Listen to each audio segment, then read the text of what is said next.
بسم اللہ الرحمن الرحیم۔ اللہ کے نام سے جو بڑا مہربان اور بہت دیالو ہے، تمام تعریفیں اسی کے لیے ہیں اور لاکھوں رحمتیں ہوں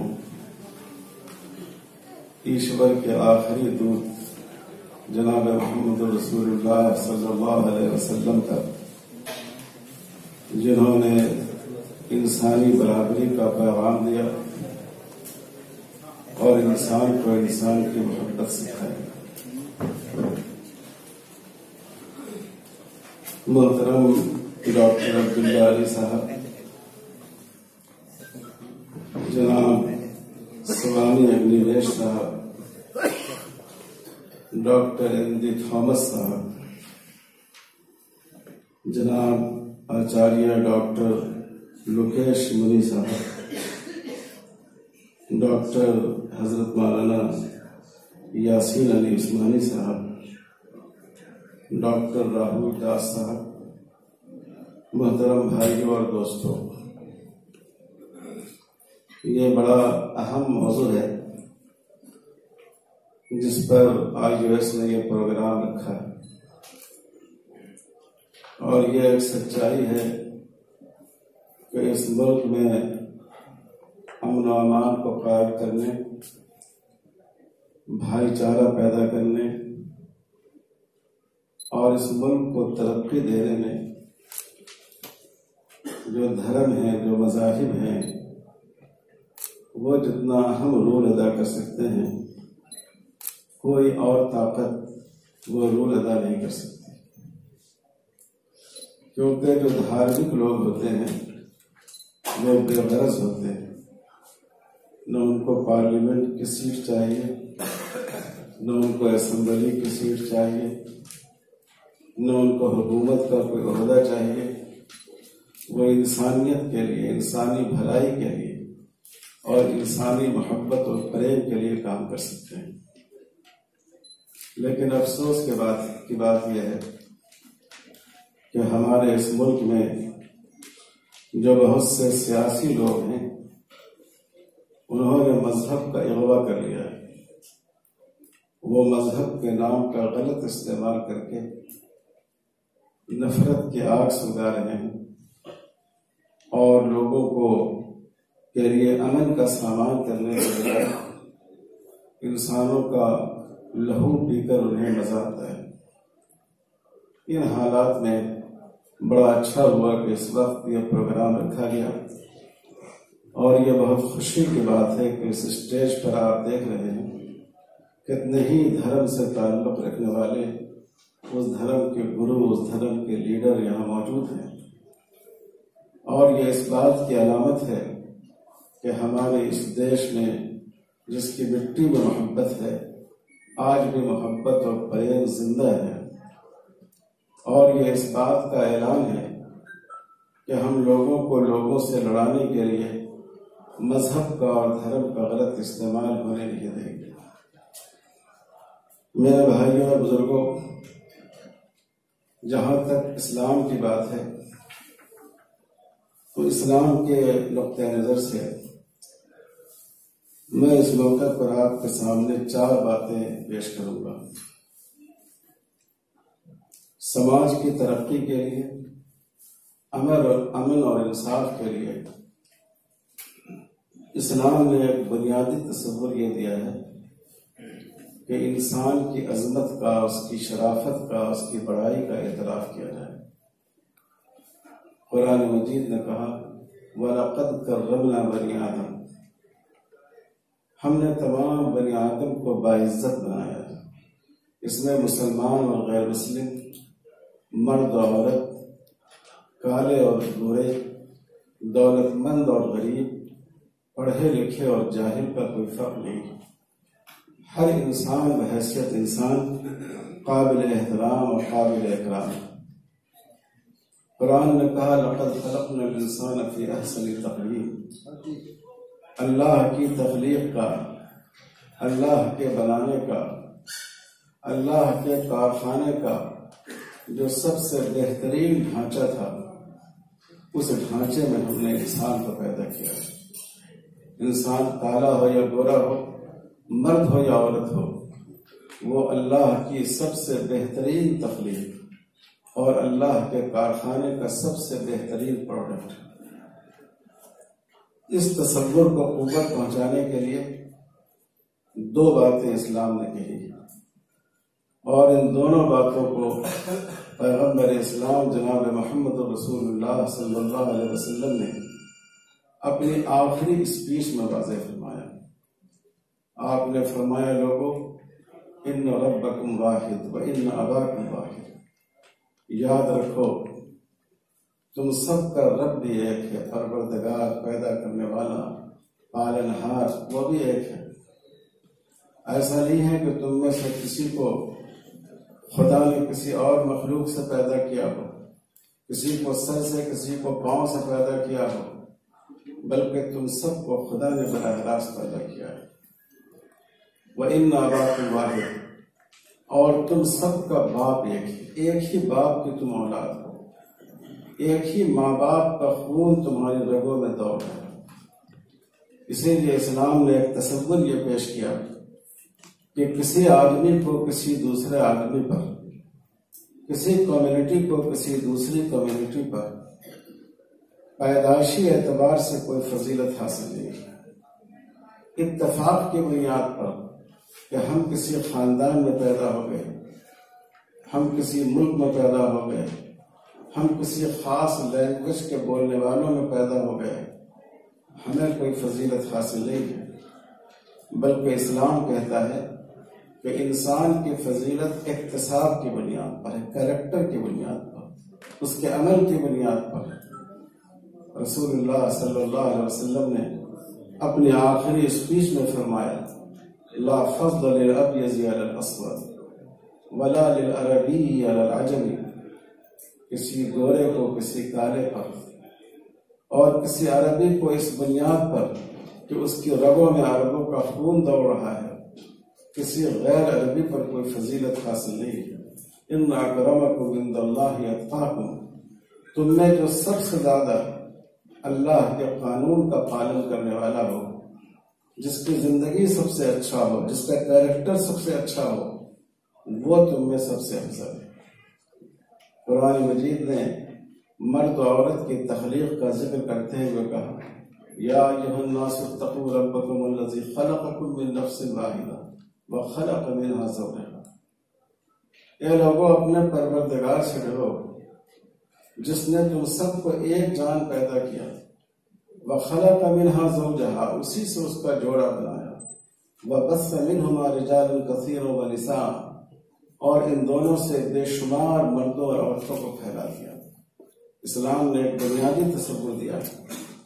لوگ اس بات پر بحث کرتے تھے کہ کیا عورتیں بھی انسان ہیں؟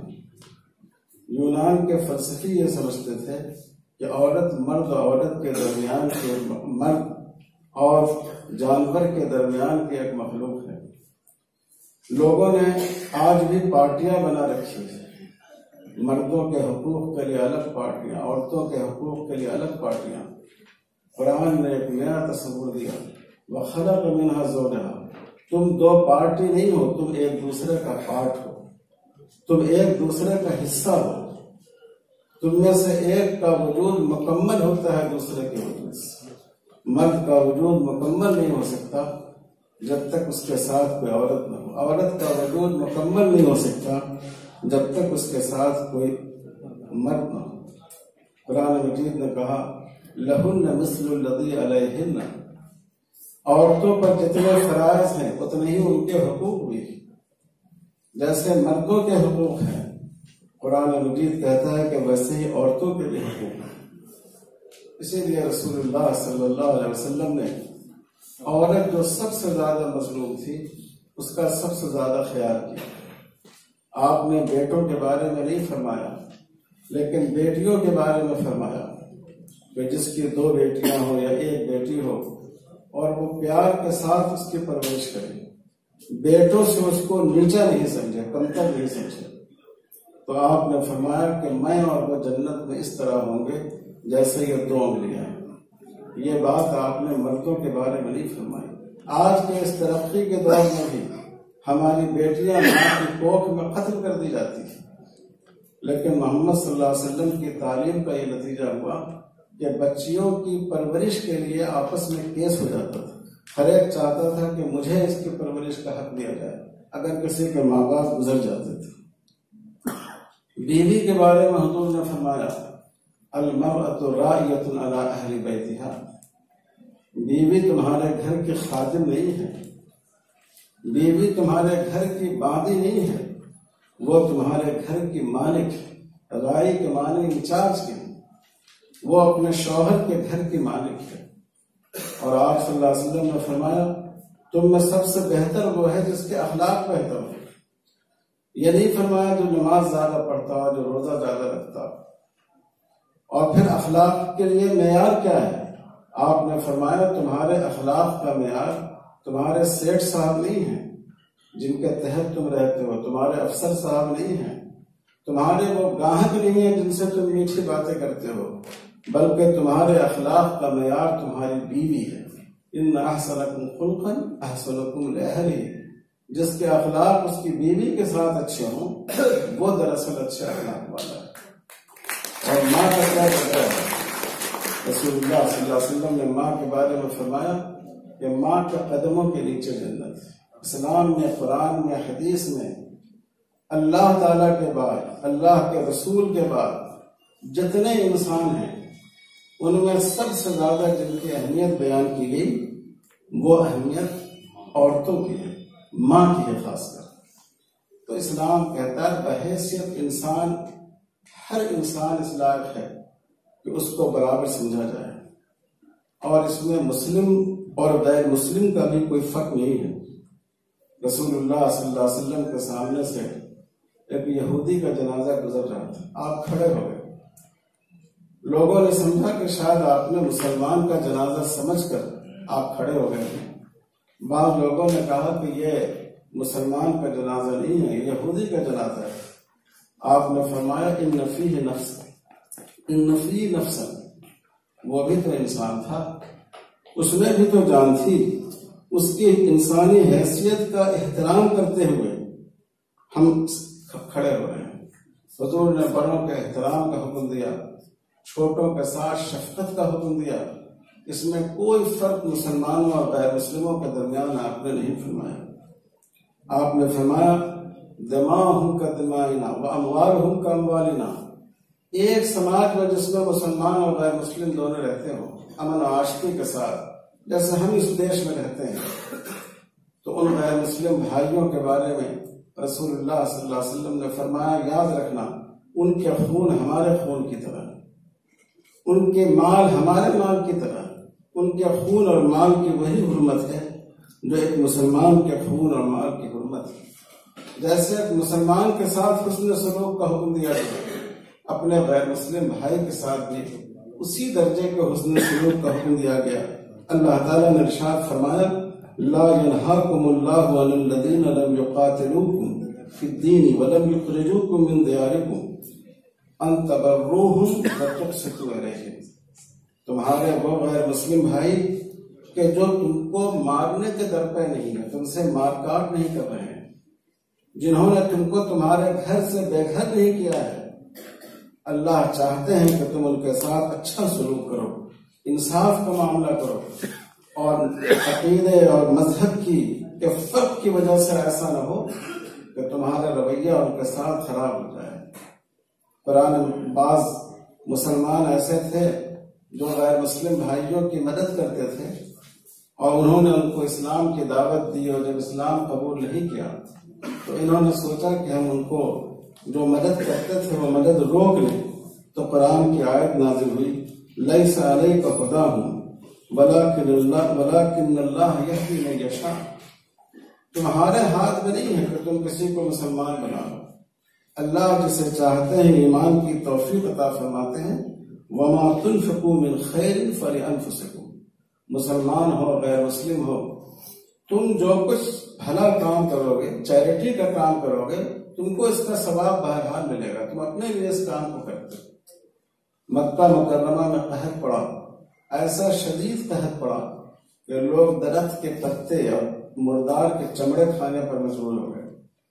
یہ وہ اہل مکہ تھے جنہوں نے ظلماً محمد صلی اللہ علیہ وسلم کو اور ان کے ساتھیوں کو مکہ سے نکال دیا تھا، لیکن جب حضور صلی اللہ علیہ وسلم کو اطلاع ملی تو آپ نے مدینے میں ان کے لیے ریلیف جمع کی۔ مدینے کے لوگ خود بہت غریب تھے، لیکن آپ نے 500 دینار ریلیف کے طور پر جمع کیا۔ دینار سونے کا سکہ ہوتا ہے، 20 دینار پر ہمارے ہاں زکوٰۃ واجب ہوتی ہے۔ 20 دینار 87.5 گرام سونا ہوتا ہے، تو آپ سوچئے کہ 500 دینار کتنی بڑی رقم ہوگی۔ آپ نے یہ رقم جمع کی اور آپ نے مکے کے لوگوں کے لیے بھیجا۔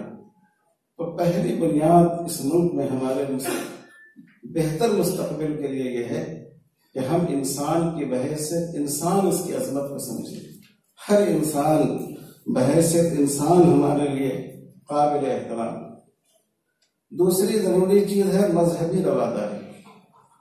جب ملے جلے سماج میں آدمی رہتا ہو، جس سماج میں مختلف عقیدے کے لوگ رہتے ہوں، تو تمام عقیدے کا احترام ضروری ہے۔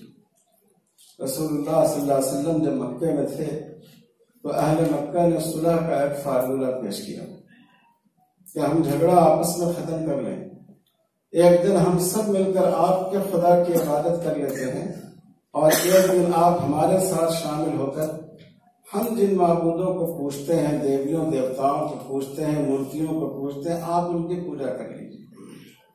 قرآن نے کہا کہ یہ دو چیزیں جمع نہیں ہو سکتی، خدا کو ایک ماننا اور کئی چیزوں کو خدا ماننا، یہ دو ایسی چیزیں ہیں جو جمع نہیں ہو سکتی۔ لیکن ہاں، ہمارے لیے صلح کا ایک اور فارمولہ ہے، لکم دینکم ولی دین۔ ہم اپنے اپنے مذہب پر رہیں، آپ اپنے دھرم پر رہیں، ہم کو آپ سے چھیڑ چھاڑ کرنے کا حق نہیں۔ مجھے اپنے دھرم پر رہنے دیں، آپ ہمارے معاملے میں چھیڑ چھاڑ کریں۔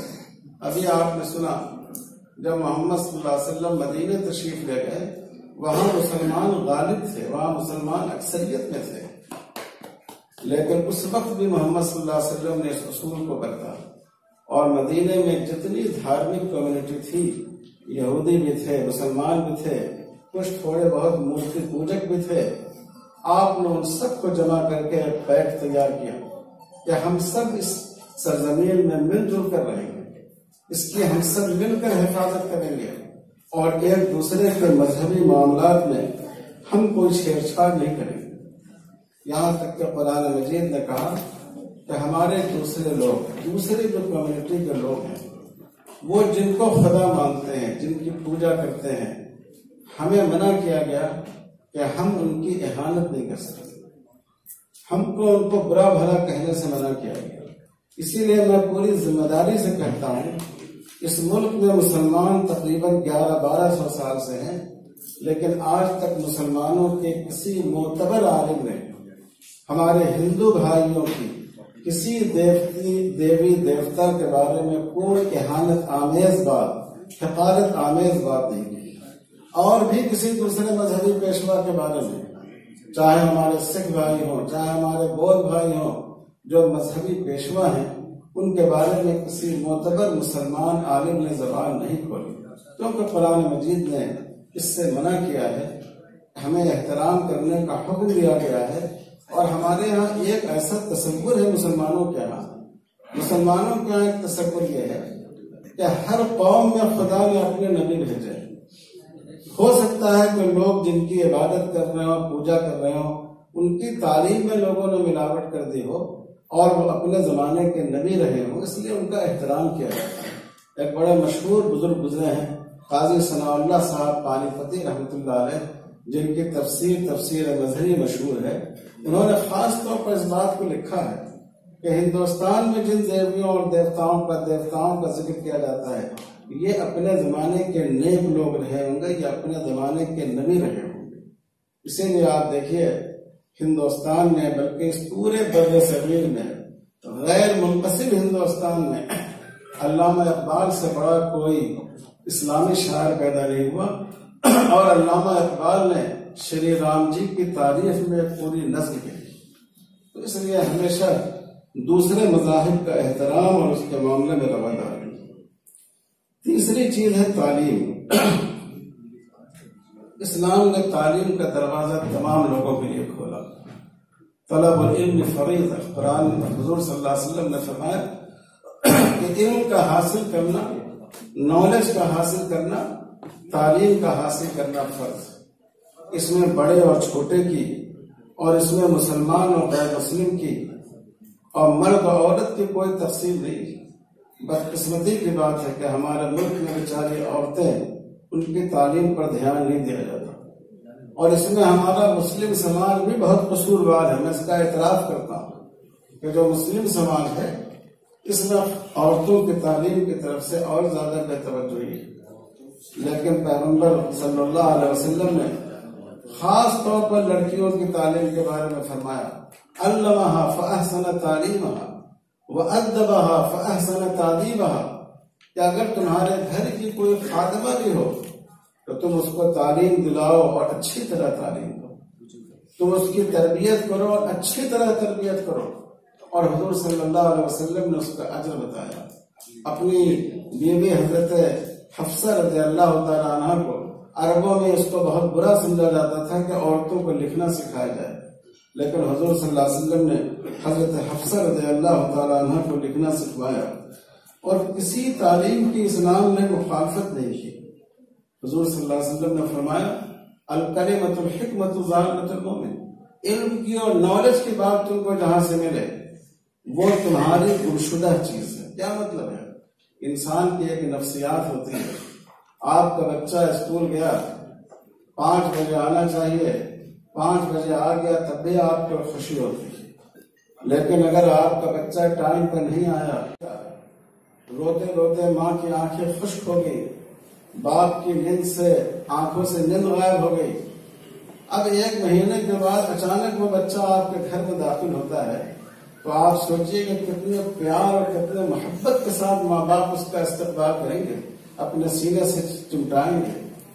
حضور صلی اللہ علیہ وسلم نے یہی مثال دی کہ علم کو اتنی چاہ سے حاصل کرو، اتنے شوق کے ساتھ حاصل کرو کہ جیسے وہ تمہاری کوئی گمشدہ چیز ہے، جو چیز تم سے گم ہو گئی تھی وہ چیز تم کو پھر حاصل ہو گئی۔